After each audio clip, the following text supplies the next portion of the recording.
नमस्कार स्टूडेंट, स्वागत है आप सभी का मेरे यूट्यूब चैनल मिक्की मिन में। तो स्टूडेंट, इस वीडियो में हम BLI 221 का जो लास्ट ब्लॉक था 4 उसको हम कवर कराएंगे, जिसमें लाइब्रेरी इंफॉर्मेशन एंड सोसाइटी की बात करते हैं।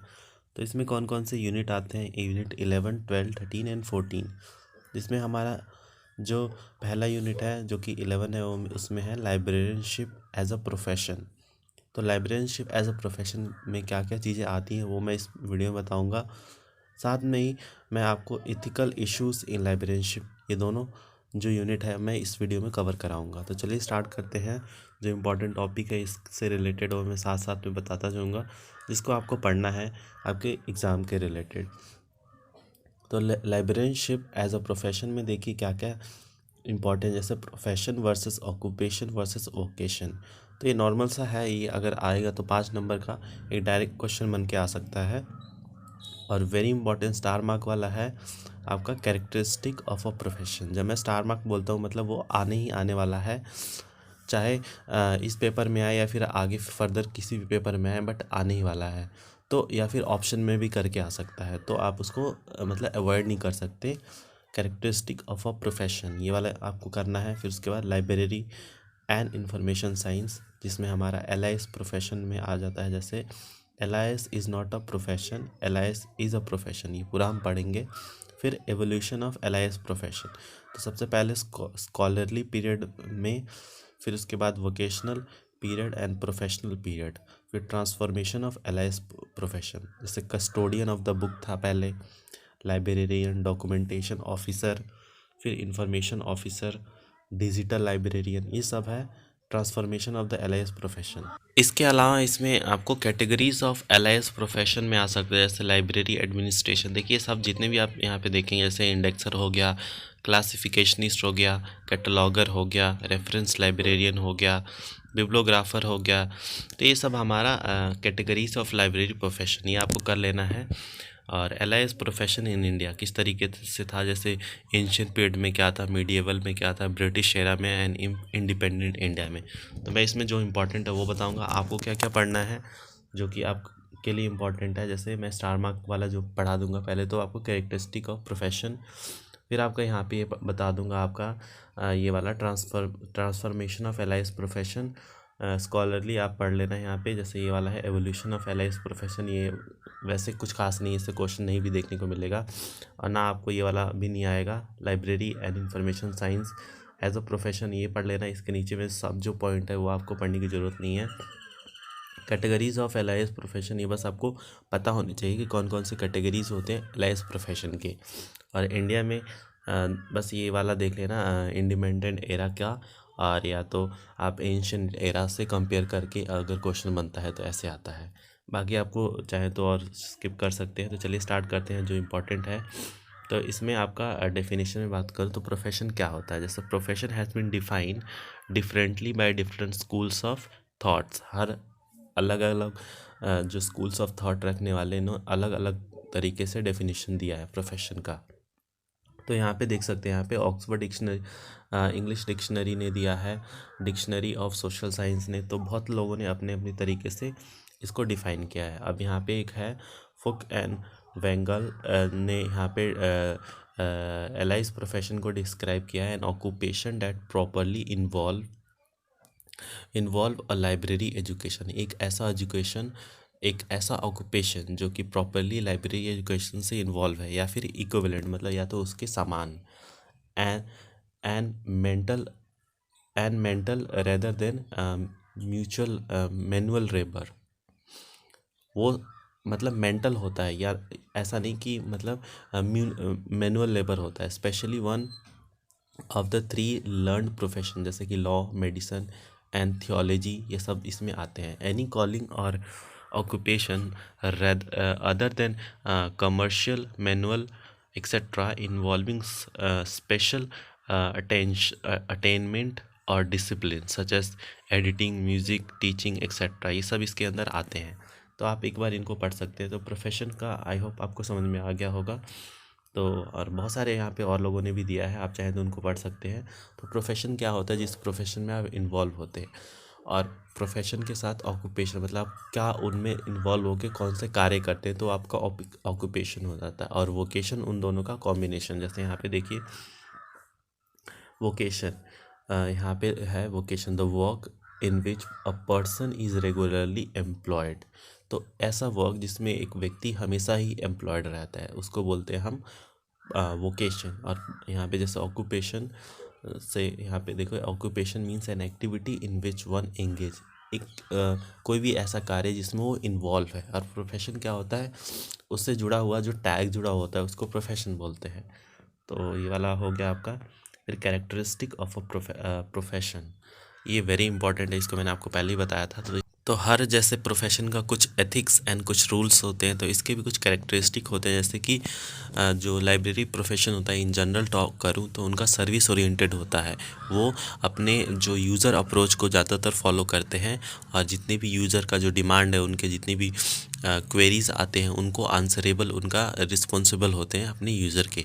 तो उनका मेन एम ही होता है यूज़र के नीड को फुलफ़िल करना by providing their by giving their needs, fulfilling their needs by जो भी उनके डॉक्यूमेंट्स ज़रूरत पड़ता है, तो उससे रिलेटेड उनको जितनी भी नीड है वो प्रोवाइड करना उनका बेसिक एथिक्स और उनका बेसिक एम होता है किसी भी लाइब्रेरी का। तो आप जब पढ़ेंगे तो इसमें पूरा समझ में आ जाएगा।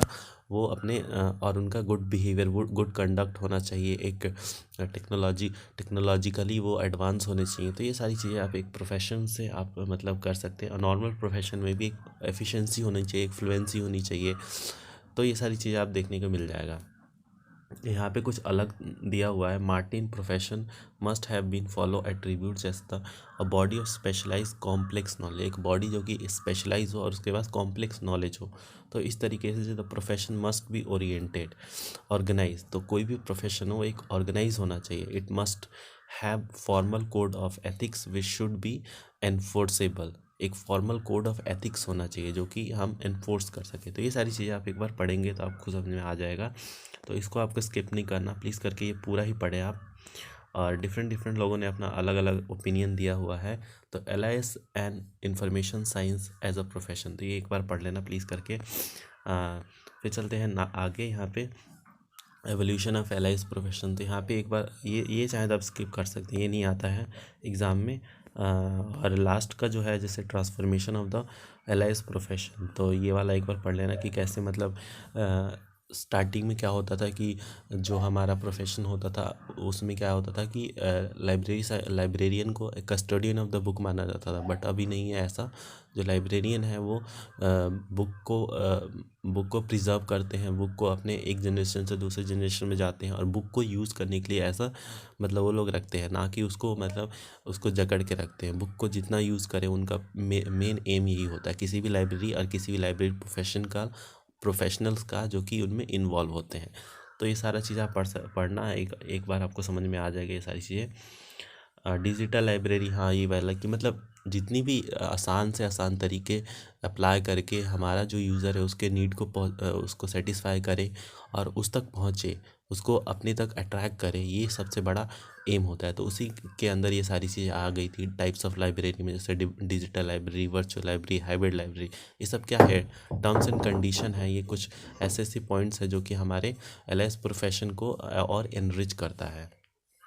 तो ये सारा आप पढ़ लेना। कैटेगरीज़ में आपको बस ध्यान रहना चाहिए किस किस तरीके के प्रोफेशन होते हैं, जैसे कि लाइब्रेरी एडमिनिस्ट्रेशन, क्लासीफायर, ये सारा मैंने बता दिया आपको। आप एक बार इसको जब पढ़ना तो एक बार गो थ्रू कर देना, क्योंकि इस पर शॉर्ट नोट्स आ सकते हैं। बाकी ये मीडिएवल ये वाला आपको पढ़ने की ज़रूरत नहीं है। हाँ, कंपैरिजन में आए तो आपको जो एंशिएंट एरा और प्रेजेंट एरा का आपको कंपेयर करने के लिए बोल सकता है, तो उसमें आपको थोड़ा सा पता होना चाहिए। आप देखते हैं 12th वाले में ethical issues in librarianship. Ethical कौन कौन से इश्यूज होते हैं लाइब्रेरियनशिप में, तो जैसे एथिक्स, कुछ एथिक्स होते हैं हर प्रोफेशन के, प्रोफेशनल एथिक्स भी होते हैं। फिर कोड्स फॉर एलाइस प्रोफेशन के एथिक्स होते हैं। फिर codes for ethics for alias profession in India के अलग होते हैं। तो इसमें आपको कौन कौन से पढ़ने, ये मैं आपको बता देता हूँ। इशू एंड प्रॉब्लम जैसे professional image, professional bodies, authorities and implementation, and expanding dimensions, professional qualities and new and trend. तो ये सारी चीज़ इसमें प्रॉब्लम्स आ जाती हैं, पर आपको जो पढ़ना है वो एथिक्स पढ़ना है। एथिक्स का सिंपल सा क्वेश्चन आता है, what is ethics and what is professional ethics. तो ये ऐसे करके आ सकता है, या फिर उसमें आता है codes of ethics for allies profession in India, ये वाला करके आता है। तो इनको ज़्यादातर आपको ध्यान देना है। चलिए मैं स्टार्ट करता हूँ डायरेक्टली आपको।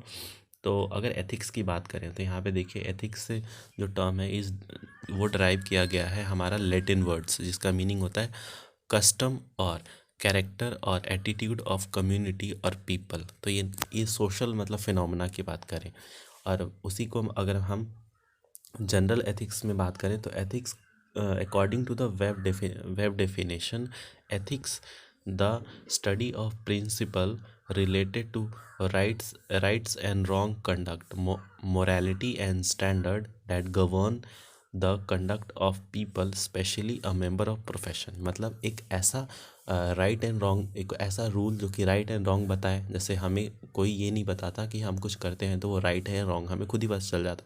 तो एक उसको क्या बोलते हैं, उसी को हम एथिक्स बोलते हैं।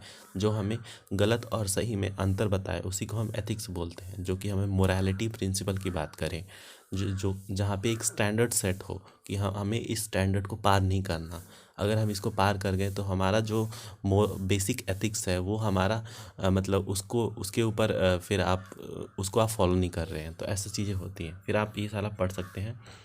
तो चलते हैं इसमें। ये पूरा पढ़ने के बाद आपका है प्रोफेशनल एथिक्स क्या होते हैं। तो जैसे कि मैंने बताया, हर प्रोफेशन का कुछ एथिक्स होता है। तो अगर मैं लाइब्रेरी साइंस की बात करूं तो यहाँ पे होता है गुड बिहेवियर होना चाहिए एक लाइब्रेरियन का। एक पेशेंट होना चाहिए, वो व्यक्ति मतलब अगर उसके अंदर पेशेंट नहीं है तो क्या होगा, वो हाइपर हो जाएगा और वो जल्दी से गुस्सा करने लगेगा। फिर आपका जो यूज़र है वो खुद ही आपको आपसे कम्युनिकेट करना नहीं पसंद करेगा। तो हमारा जो बेसिक ये होना चाहिए कि जो भी हमारे जो लाइब्रेरी प्रोफेशन में इन्वॉल्व होते हैं उनके अंदर पेशेंट होना चाहिए, उनको कस्टमर से डील करना आना चाहिए, गुड कम्युनिकेशन स्किल होना चाहिए, बिहेवियर कंडक्ट अच्छा होना चाहिए, हर चीज़ मतलब अच्छा होना चाहिए। जो भी डायरेक्ट, क्योंकि ह्यूमन रिसोर्स हैं वो डायरेक्ट कम्युनिकेट करते हैं हमारे यूज़र से। तो अगर आप अच्छे से वहाँ से कम्युनिकेट करेंगे तो वो खुद मतलब उत्साहित होगा अपना जो भी डॉक्यूमेंट है या जो भी चीज़ें हैं उसको यूज़ करने के लिए। तो आप एक तरह से उससे डायरेक्ट कांटेक्ट कर रहे हैं। तो इसीलिए आपका एक बिहेवियर एथिक, प्रोफेशनल एथिक अच्छा होना चाहिए। ऑब्जेक्टिव की बात करें तो प्रोवाइड डेडिकेटेड सर्विस, आपकी जो सर्विसेज है वो डेडिकेशन से प्रोवाइड करना चाहिए। Build up the knowledge base on the professional, जो भी आप प्रोफेशन में है उससे रिलेटेड आपको अच्छी खासी नॉलेज होनी चाहिए। Maintain neutrality to caste, creed, religion and ideal, मतलब कि आपको एक न्यूट्रल मतलब माइंडसेट होना चाहिए। ये नहीं कि मतलब कास्ट क्रीड के बेसिस पे आप डिस्क्रिमिनेशन करने लग जाओ। तो ये सारी चीज़ें आपको होना चाहिए। फिर उसके बाद इम्पोर्टेंस की बात करें, guide the professional in decision making in professional work. Decision making skill होना चाहिए प्रोफेशनल वर्क में अगर आप जा रहे हैं। तो enhance the validate the image of the profession and professionals, help the librarian to project their practice. तो ये सब इम्पोर्टेंस है इनके, जो कि आपको देखना है। उसके बाद यहाँ पे professional ethics for librarianship. Professional ethics क्या होते हैं लाइब्रेरियनशिप के लिए। तो यहाँ पे पहले मैं एक ये वाला डेफिनेशन पढ़ देता हूँ। तो a collection of professional guideline, एक कलेक्शन ऑफ प्रोफेशन गाइडलाइन होती है फॉर लाइब्रेरियन के लिए and other library employees, adopted by national library और लाइब्रेरियन एसोसिएशन और implemented by the government agency. एक प्रोफेशन मतलब एक स्टैंडर्ड, जैसे मैंने बोला कि एक स्टैंडर्ड होता है जो कि हर किसी को फॉलो करना होता है। उनको पता है कि यहाँ तक आपको आपकी एथिक्स है, इसके आप आगे नहीं जा सकते। तो कोई हर चीज़ का एक एथिक्स होता है। एक डॉक्टर है तो उसकी भी एक एथिक्स है कि उसका जो पेशेंट है उसको सबसे पहले देखना है। ये नहीं कि हाँ अगर किसी का एक्सीडेंट हो गया तो नहीं, पहले आप जाओ पुलिस कंप्लेन कराओ, ये करो वो करो, उतने में तो वो पेशेंट है वो मर जाएगा। और पैसे ये सब तो बात की बात है, पहले एक बार उसको बचाना सबसे बड़ा उसका एथिक्स होता है। इर्रिस्पेक्टिव कि वो कौन से कास्ट, क्रीड और कौन से कम्युनिटी से बिलोंग करता है, आपको हर किसी को एक समान ट्रीट करना है। तो ये होता है हर चीज़ का प्रोफेशनल एथिक्स। तो ऐसे ही आपका भी अगर लाइब्रेरी में कोई भी डॉक्यूमेंट लेने आता है तो आपको ये नहीं देखना कि वो कौन सी कास्ट से बिलोंग करता है, क्या उसका कम्युनिटी से कहाँ से आता है। तो ये सब सारी चीज़ें नहीं करना है, डिस्क्रिमिनेशन तो बिल्कुल भी नहीं करना है। तो ये सारी चीज़ें आपको ध्यान में रखना है। फिर codes of ethics for allies professional, तो यही सारी एथिक्स तो मतलब यही हो गई जो मैंने अभी इतनी देर से रिपीट कर रहा हूँ। तो ethics and codes of ethics मतलब एक एक स्टैंडर्ड सेट कर दिया जाता है, एक कोड्स बना दिया जाता है कि ये इस तरीके से आपको कंडक्ट करना है। जैसे एक दो मैं अगर यहाँ पे बताऊँ तो जैसे कि librarian should strive to improve library and library services. एक व्यक्ति को जो लाइब्रेरी प्रोफेशन में है उसको मतलब इस तरीके से रहना चाहिए कि वो अपनी लाइब्रेरी और लाइब्रेरी सर्विस को इम्प्रूव करे, उसको क्वालिटी उसकी और बढ़ाए। Librarian should help to create and maintain condition under which learning and scholarship can be flourish. तो यहाँ पे मतलब ऐसा एनवायरनमेंट बनाना चाहिए जहाँ पे लर्निंग बढ़े, जहाँ पे लोग और इंटरेक्ट करें और जानने की कोशिश करें।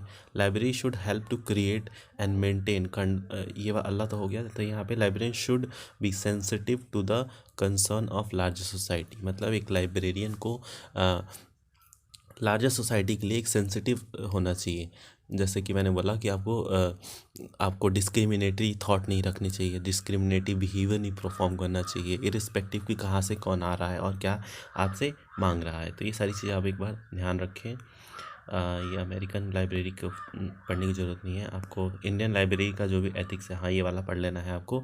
Codes for ethics for allies profession in library.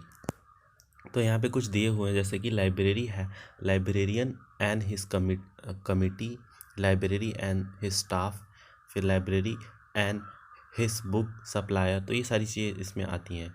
और उसमें देखिए यहाँ पे library have in are culture works of branch and learning पे देम रोल। तो ये सारी चीज़ें यहाँ पे आएगी। तो library must have convenes and library are indispensable to the society. जो लाइब्रेरी है वो एक इंडिस्पेंसिबल पार्ट है सोसाइटी का, जिसको आप मतलब आपको मेंटेन करना है एक अच्छी तरीके से। तो गुड लाइब्रेरियन मस्ट हैव उसको एक रीडिंग लर्निंग हर चीज़ को एक नॉलेज होना चाहिए। और उसके सबसे इम्पॉर्टेंट उसका जो बिहेवियर है टुवर्ड द कस्टमर वो बहुत अच्छा होना चाहिए। फिर फैक्ट्स ऑफ लाइब्रेरी कोड ये वाला करने की ज़रूरत नहीं है आपको। फिर आगे चलते हैं यहाँ पे codes of ethics in digital library. Digital library में प्राइवेसी आपको रखना चाहिए, ऑथेंटिसिटी वैलिडिटी होनी चाहिए, एक्यूरेसी जो भी आप मतलब दे रहे हैं, टाइमलेसनेस मतलब टाइम ज़्यादा नहीं लगना चाहिए। तो वैसे भी डिजिटल लाइब्रेरी में होती है तो टाइम वैसे भी ज़्यादा नहीं लगता।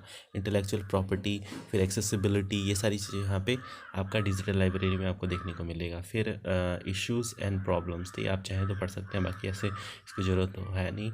तो इसी के साथ हमारा ये जो लेक्चर है समाप्त होता है। तो हम मिलते हैं आप सभी से नेक्स्ट वीडियो में अगले टॉपिक को लेकर, जिसमें हमारा यूनिट 13 रहेगा। इसमें हम बात करेंगे रोल्स ऑफ प्रोफेशनल एसोसिएशन।